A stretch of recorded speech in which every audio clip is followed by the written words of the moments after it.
to think about Moshe's pivotal point where he really transformed himself, where would you say it happened? Would it be when he stood at the sneh? Would it be when he killed the Mitzri? Any other choices you could think of? When he agreed to go back to Egypt.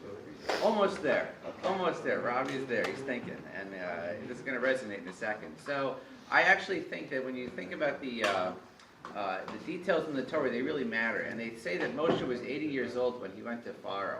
Why does it tell us that? So there must be something critical to that. And I think meeting Paro was his pivotal point of transforming, because everything before that was all like the education, like going to law school, then you take the bar, and you actually go to court for the first time. That is a frightening moment. And when we start Vayikra today, and today is my dad's 80th birthday, so this got me thinking, like, what's the big chop there? And so I saw the number 80 in Chumash shows up one time, which is in relation to when Moshe goes to Paro. So I was thinking about Vayikra and the sacrifices, and as a modern person, we all ask, why these sacrifices?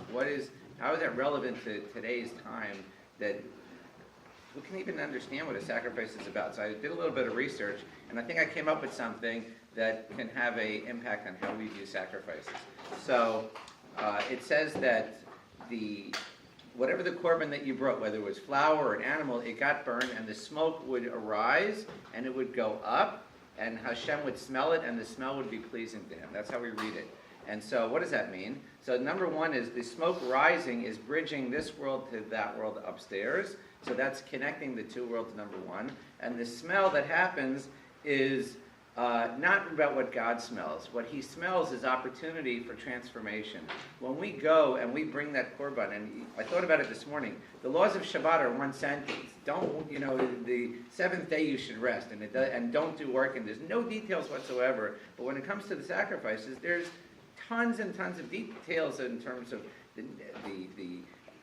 how they bring the animal, with the blemishes and everything. And the idea is, as you think about it, the animal that you brought, even the flour, that could have been a significant part of your wealth. And back then they had animals. That's what they lived off of. And so when you had to take that animal and bring it as a korban, it was a huge imposition on you. It's almost as if you went to your teenager and took away their cell phone. That would destroy their lives.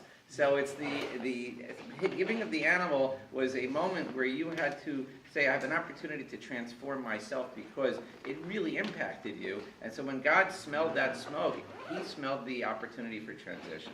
So let's use this week to find those moments where we can improve ourselves.